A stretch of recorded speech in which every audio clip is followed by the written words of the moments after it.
up, everybody? My name is Shannon, and I am still waiting for my Satyr, and today I'm going to tell you everything you need to know about Phasma by Delilah S. Dawson. So this is the book about Phasma, obviously, but this is where we kind of learn about where she came from, why she is the way that she is, how exactly did she get with the First Order. We get a lot of world building where the First Order is concerned as well, kind of how the dynamics work. We get to learn a lot about Hux, and it's really fascinating. So in this book, we learn that Phasma is from a planet called Parnassos. This planet has been torn apart by nuclear testing or nuclear warfare. Either way, this planet is dying. And her people literally have no land to stand on. They're living in these spires, they're living in these rock structures, and they're dying out. They don't have enough young people, they don't have enough elderly people, they are dying out. This is a warrior people that have lived a very harsh life. So when somebody named Brindle Hux mysteriously crash lands on the planet and needs some help getting back to his ship and is telling tales of all of this great medicines and all of this great technology and can take you away from this horrible life, of course, Phasma is going to jump on that. It's established very early on that Phasma is a character that will do anything in order to survive. That's kind of what you need to know about her. That's kind of why she does everything. She will do literally anything in order to survive. She's not loyal to anybody except for herself. She will only do things if she believes that it will get her to where she needs to be. And once she realizes that you're not useful anymore, or she doesn't need to keep following you, she drops you and she'll go on. She has no loyalties. So even though her brother, who is the ruler of her people, doesn't want to help this person, doesn't want to go help Hux find his ship, Phasma is just too bad, I'm gonna go do it. And she takes all of her highly trained warriors and goes and helps him.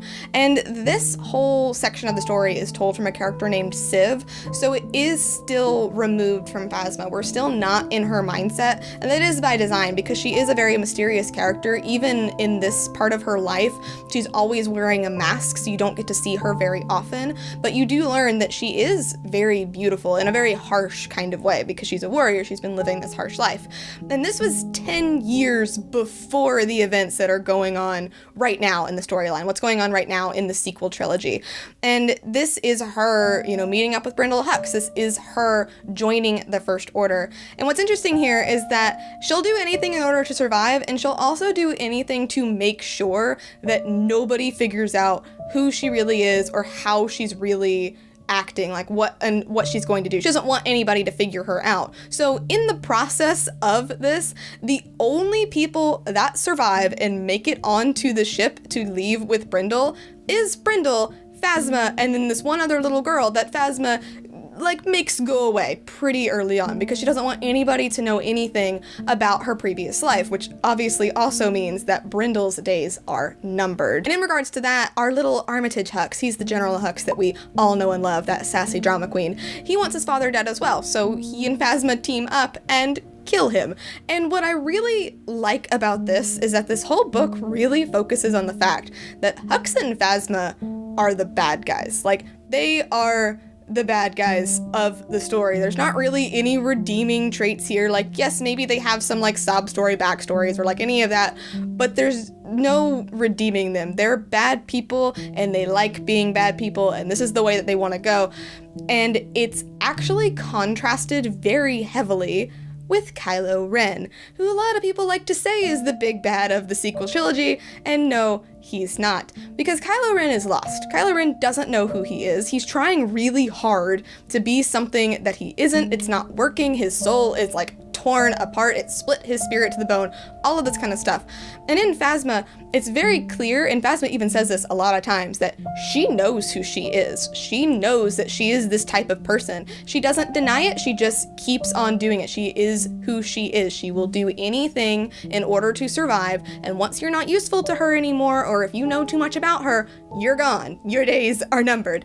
And that is definitely not what we see with Kylo Ren. So in the lead up to The Last Jedi, this was supposed to kind of answer some questions about her behavior in The Force Awakens, why on earth was she so easy to manipulate into helping them, take down the shields, all of that kind of stuff. What's gonna happen to her in The Last Jedi? It was supposed to answer those questions and give you some clues, but reading it after The Last Jedi, you really see this focus on her and Hux being the big bads. They are the ones like waiting in the shadows. They are the ones that are clearly working from within. There's going to be some sort of political takeover here.